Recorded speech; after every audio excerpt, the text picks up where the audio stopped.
C'est officiel. Ce procès n'a plus rien de poli. Les gants sont tombés.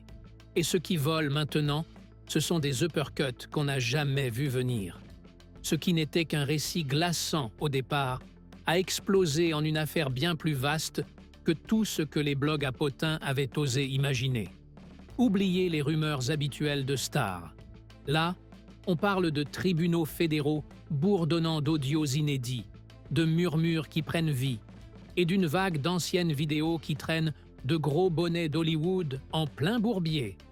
Internet est en ébullition, les rues bruissent de chuchotements, et les concernés, ils doivent sérieusement reconsidérer chaque décision de leur vie. Alors, qu'est-ce qui vient de se passer? Après des semaines de témoignages exposant les horreurs présumées vécues par la victime, entre abus, contrôle total et freak-off devenu tristement célèbre, tout a basculé. Brutalement.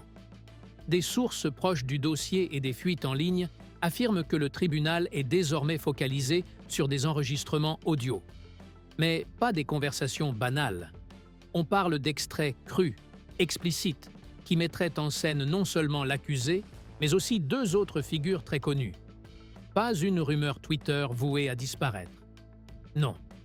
Un contenu diffusé en audience publique, provoquant un véritable séisme dans la salle.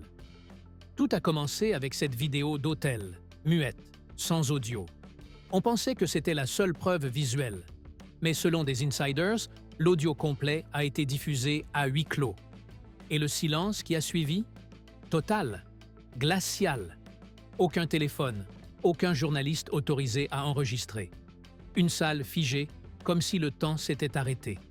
Un témoin oculaire a décrit l'enregistrement comme graphiquement explicite, entre hommes, du genre à faire frissonner toute une pièce. Et ce n'était que le début.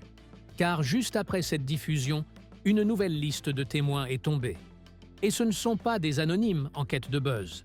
Non, ce sont d'anciens artistes du label, du personnel rapproché, des gens qui ont tourné avec lui, festoyé dans ses villas, des gens qui auraient vu, entendu, vécu. Et aujourd'hui, ils parlent, protégés par la loi. Une de ces voix, une ancienne chanteuse du groupe de filles qui l'avait lancée. Elle a témoigné récemment, et les photos d'elle quittant le tribunal, vidée, le regard absent, encerclée par les paparazzi, ont frappé fort. Selon des sources présentes, elle aurait confirmé les accusations, sans détour.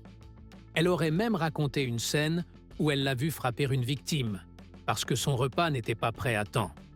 Le lendemain, il serait revenu dans la pièce et aurait menacé les autres de se taire. Mot pour mot. Quand on parle de moi comme ça, les gens disparaissent. Ces mots-là, ils seraient dans la transcription officielle.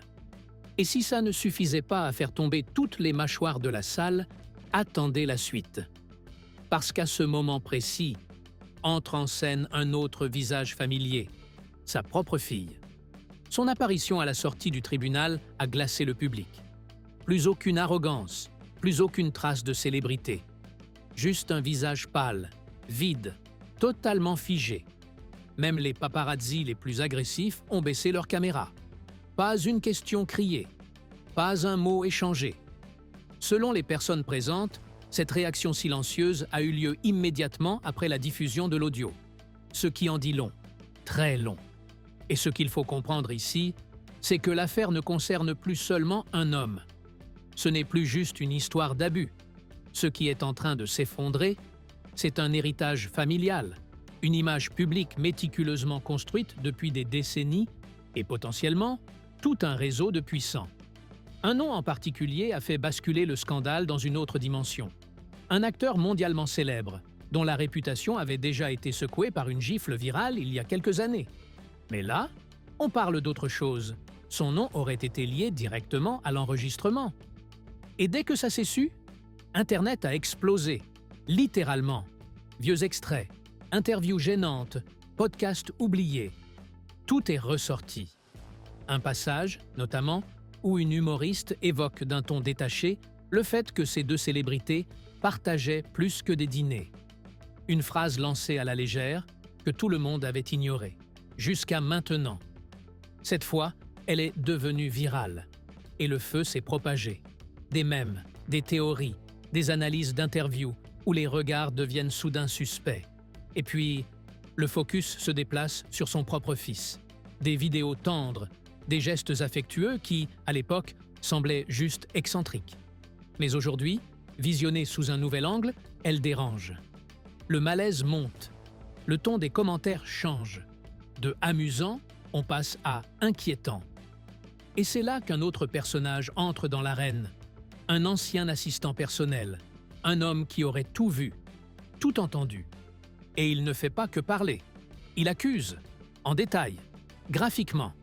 Il affirme avoir vu cet acteur dans des actes très explicites, avec d'autres hommes. Une scène en particulier, où il le surprend avec un autre comédien connu. Sa déclaration ? Une bombe.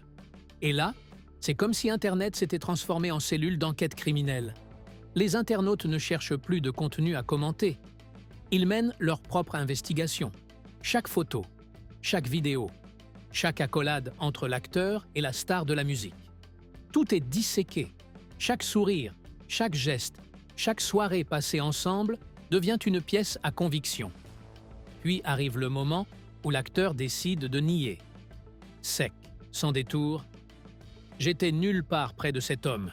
Je n'ai rien fait de tout ça. » Problème ? Sa réponse a l'effet inverse. Le feu reprend. Twitter, Reddit, TikTok, tous les réseaux se mettent à publier des receipts, photos de soirées, apparitions côte à côte, vidéos de fêtes. Il ne s'agissait pas d'un inconnu. Il était littéralement partout avec lui. Et la confiance du public ? Évaporée.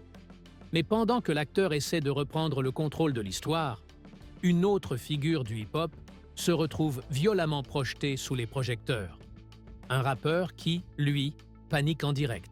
Son nom aurait également été mentionné lors de la diffusion de ces enregistrements choquants. Contrairement à l'acteur, lui ne choisit pas la stratégie du silence.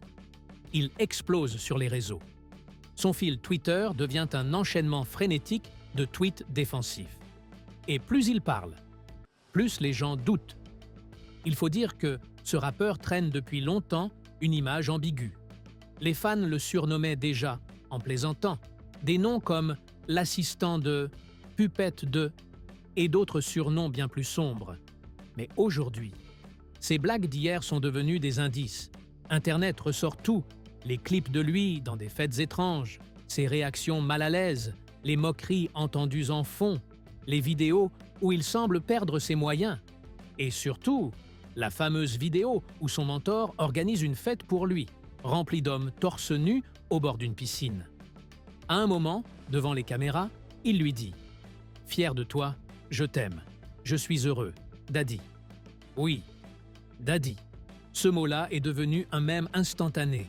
Et dès que le rappeur essaie de se montrer viril en ligne, les gens ressortent cette vidéo, inlassablement. Il a même fini par craquer. En plein live, il hurle « Je ne suis pas Fruity, arrêtez de jouer avec moi, trop tard. » Les captures d'écran, les anciens tweets, les extraits gênants, tout le monde les a en réserve. Et pendant que tout ça s'enflamme, une question brûlante reste sans réponse. Où est l'audio ? Et c'est bien ce silence assourdissant qui alimente la paranoïa. Pas une seconde d'enregistrement n'a fuité. Pas un enregistrement flou au téléphone. Pas un seul murmure. Pas même une image floue de la salle pendant la lecture. Rien. Zéro. Silence radio. Et c'est justement ce vide total qui rend l'affaire encore plus troublante. Tout le monde parle de la violence de ce qui aurait été entendu, de la nature explicite des scènes, de la présence supposée de célébrités majeures. Mais personne n'a pu écouter l'audio en dehors des murs du tribunal. Un insider a lâché une phrase glaçante « On entendrait un homme se faire agresser », pendant que l'autre rigole. C'est ce niveau de gravité dont il est question ici. Il y a même eu une rumeur ultra-virale, rapidement réfutée, disant qu'un enregistrement compromettant de 2 célébrités masculines allait fuiter. Était-ce vrai? Probablement pas. Mais le fait que la rumeur ait pris autant d'ampleur, ça dit tout sur le climat actuel. Et ce qui inquiète encore plus, c'est l'absence de réaction des autorités. Pas de confirmation, pas de démenti, pas même une phrase pour dire « nous enquêtons ». Dans un système judiciaire censé être transparent, cette opacité totale fait grincer des dents. Certains avancent que c'est pour protéger les victimes.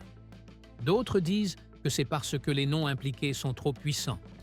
Trop d'argent, trop d'influence, trop de risques pour que tout ça voie la lumière du jour.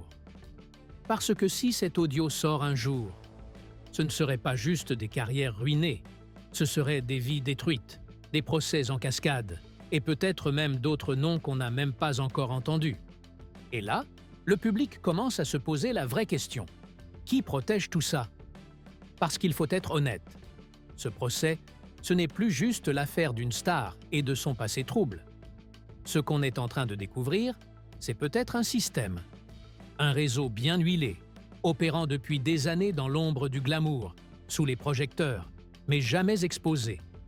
Et ce qui le fait enfin vaciller, ce ne sont pas les médias, ce ne sont pas les fans, c'est la pression fédérale.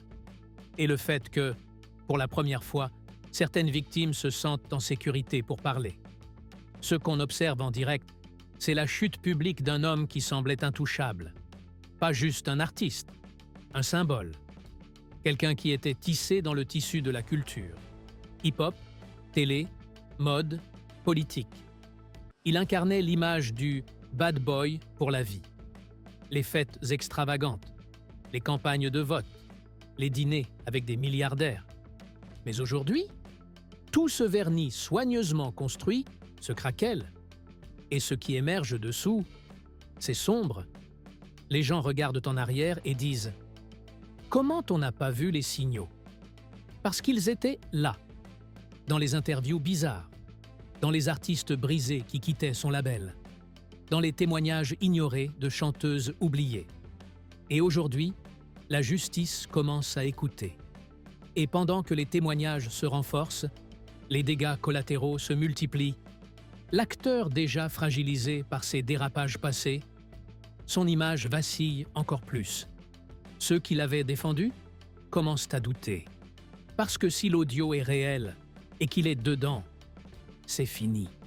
Quant au rappeur, il est peut-être encore juridiquement innocent, mais dans l'opinion publique, le verdict est tombé. Et dans ce monde digital, la perception tue plus vite que les preuves. Et le plus fou, c'est que les autorités gardent le silence. Toujours aucune annonce, aucune transparence. Ce qui renforce une autre théorie. Et si cet enregistrement était trop dangereux pour être diffusé, trop de noms, trop de pouvoir, trop de conséquences, et peut-être même des connexions politiques, alors on reste là, dans cette zone grise oppressante, suspendu entre ce qu'on sait et ce qu'on n'a pas le droit d'entendre. Le procès avance, lentement, silencieusement. Mais sur Internet, l'enquête parallèle ne s'arrête jamais. Chaque jour, des gens fouillent, recoupent, comparent, publient. Pas pour le buzz, pas pour les likes, mais parce qu'ils sentent, au fond, que quelque chose est étouffé. Et pendant ce temps, ceux qui sont potentiellement impliqués, ils continuent comme si de rien n'était. Sorties publiques, stories Instagram, apparitions télé. Mais ce calme apparent ne durera pas, parce que ce genre d'histoire ne disparaît jamais. Pas à notre époque. Pas avec la mémoire d'Internet. Et plus le système semble cacher la vérité, plus les gens veulent la déterrer. Parce qu'au fond, ce n'est plus seulement une affaire d'abus. C'est une histoire de pouvoir, de contrôle, d'un monde qui fonctionne selon ses propres règles, derrière des rideaux de velours, des contrats blindés et des fortunes inaccessibles. Et si ces fameuses bandes audio finissent un jour par sortir, ce ne seront pas juste des carrières qui s'écrouleront. Ce sont peut-être les fondations mêmes d'une industrie tout entière qui trembleront. Car ce n'est pas seulement ce que l'un d'eux a fait, c'est qui d'autre était dans la pièce. Et qui savait. Si vous pensez que la vérité mérite d'être entendue, abonnez-vous maintenant. Activez la cloche, partagez cette vidéo et dites-nous en commentaire. Pensez-vous qu'on vous cache encore des noms? Parce qu'ici, On ne lâche rien tant que le rideau n'est pas complètement tombé.